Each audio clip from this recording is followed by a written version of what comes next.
Let's get started on part 2 of Module 3. In this section, we will discuss virtual machine concepts.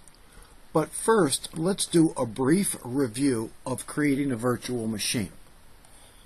What we do is, standing at our workstation, we use the vSphere client to connect to an ESXi host so we can create virtual machines on that ESXi host.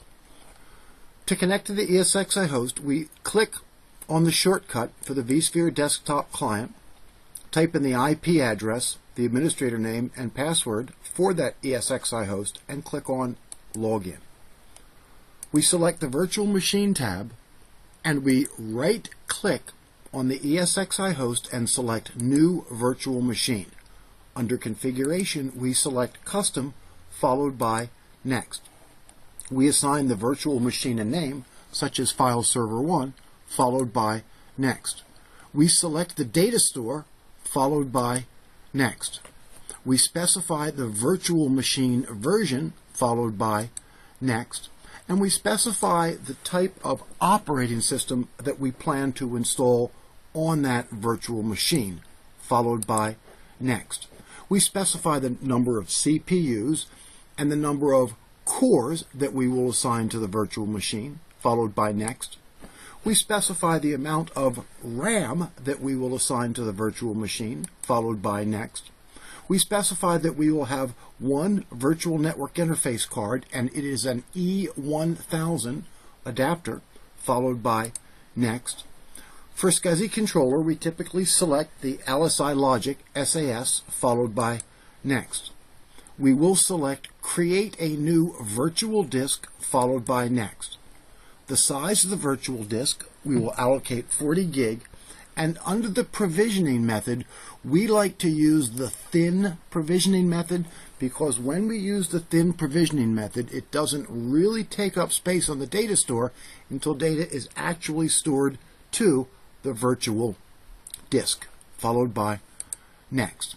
Typically, we accept the default SCSI device node, followed by Next. Then we click on Finish, and we can see we have now created a new virtual machine. After the virtual machine has been created, then we install the guest operating system and install VMware tools.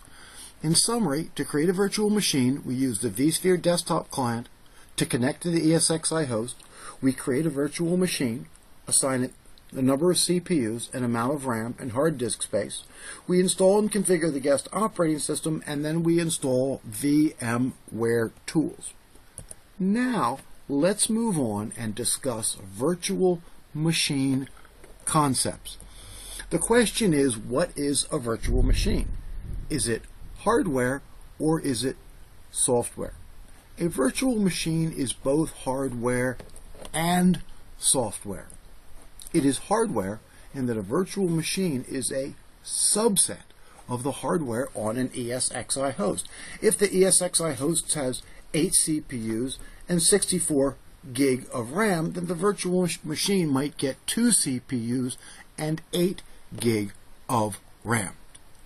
A virtual machine is also made up of software. A virtual machine is composed of files: a .vmdk file, which is the virtual hard disk file, a .vmx file, which is the virtual machine configuration file, and a .nvram file, which is the virtual machine BIOS file.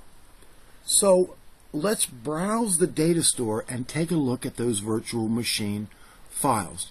To browse the data store, under the Summary tab, we select Storage and Data Store. We right-click on the data store and select Browse Data Store. And we can see for this virtual machine there are a number of files associated with it. Here's a file with a .vmx extension. That is the virtual machine configuration file. It contains the name of the virtual machine, the number of CPUs which have been assigned to that virtual machine, and the amount of RAM which has been assigned to the virtual machine. Here is a file with the .vmdk extension, virtual machine disk file. A virtual machine disk file is a single file which appears to the virtual machine as if it is a physical hard disk. And then we see a file with a .NVRAM extension, non-volatile RAM. That contains the configuration of the BIOS for the virtual machine. A virtual machine is composed of a number of files. There's the VMX file, which we just mentioned a minute ago, which is the configuration file containing the name, number of CPUs, and amount of RAM. And then we see a file with the extension .VSWP is a swap file. An extension of .NVRAM indicates that it is a BIOS file. An extension of .LOG is a log file. An extension of .VMTX is a template file, which we will discuss later on in the course.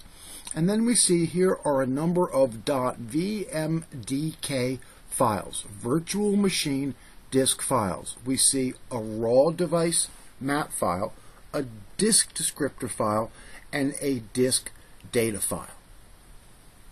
A file with an extension of .VMSS is a suspend state file, which is created when you make a snapshot, which we will discuss later in this course. A .VMSD file is a snapshot data file. A .VMSN file is a snapshot state file, which we will discuss later in the course. And a .VMDK file with the name Delta is a snapshot disk file. A virtual machine is both hardware and software. It is hardware in that it is a subset of the hardware on an ESXi host. If the host has 8 CPUs and 64 gig of RAM, the virtual machine might get 2 CPUs and 8 gig of RAM. So what is the maximum that a virtual machine can be? If we look at virtual machine maximums, we can see that a virtual machine can have 128 virtual CPUs, assuming, of course, that you have that many CPUs on your ESXi host. A virtual machine can have up to 4 terabyte of RAM, which you can do assuming you have that much RAM on the ESXi host. A virtual machine can have a graphics card. It can be assigned 10 virtual network interface cards. It can be assigned IDE controllers, parallel ports, serial ports, virtual machine controller interface, SATA controllers, USB drives. It even supports old floppy drives. A virtual machine can have up to 4 SCSI adapters, and each SCSI adapter can have 15 devices, and that's a total of 60 hard disks per virtual machine. And of course, a virtual machine supports mouse and keyboard. Virtual machine, virtual hard disk. What is a virtual hard disk? If we look at the virtual machine properties, we can see that hard disk 1 is a virtual hard disk which has been assigned 60 gig of disk space. A virtual hard disk is a file which appears to the virtual machine as a physical hard disk. A virtual machine saves files to a virtual hard disk, which is a file on the VMFS data store, which is on the storage area network hard disk, which of course we cover in greater detail in Chapter 6. If we browse the data store under File Server 1, we can see there is the file with the .vmdk extension.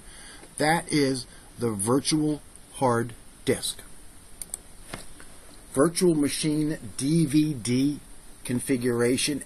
On a virtual machine, the DVD can point to the DVD drive in the ESXi host, as you would probably expect, but it can also point to a .iso file.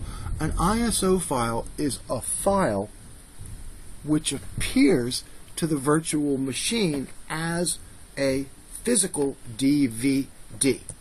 If we select Virtual Machine Properties under CD, DVD, we can see that the virtual machine can read from the disk in the DVD drive on the ESXi host, as you would expect. But we can also configure it such that the DVD on the virtual machine actually reads from an ISO file. and that ISO file will appear as a DVD to the virtual machine. A virtual network interface card. A virtual network interface card is a piece of software that emulates a physical network interface card. If we look under our virtual machine properties, we can see that Network Adapter 1, Virtual Network Interface Card 1, emulates a gigabit network interface card, which is a very commonly used network interface card. You will see there are several different types of virtual network adapters. The E1000 emulates the Intel 82545EM gigabit Ethernet NIC, which is a very commonly used network interface card. And then the E1000E emulates a newer gigabit network interface card. These are the ones that we're going to be using with most operating systems. Now, the old VLANC emulates an old 10 megabit per second network interface card, and that would typically only be used if you're installing an old 32-bit operating system into a virtual machine. And then they have something called a VMXNet. It is a para-virtualized network interface card. Para-virtualized network interface card is a virtual network interface card which has no counterpart in the physical world. It is virtualization aware, it is optimized for VMware, and it requires that you install VMware tools. And then VMXNet 2 and VMXNet 3 are the more recent versions of para-virtualized network interface cards. They're designed for performance, they have a lower overhead, and provide greater performance. And then there is one called Flexible, and Flexible first initializes as the old VLANC, but after you install VMware tools, it can then function as a para-virtualized network interface card driver. A para-virtualized network interface card driver is a virtual network interface card that has no counterpart in the physical world. Virtual machine hardware is a subset of the hardware on an ESXi host, and it's made up of memory, CPU, SCSI, disk, DVD, and network interface card. In summary, Module 3, in the first part, we created a virtual machine. We used the vSphere client to create a virtual machine and to assign hardware resources.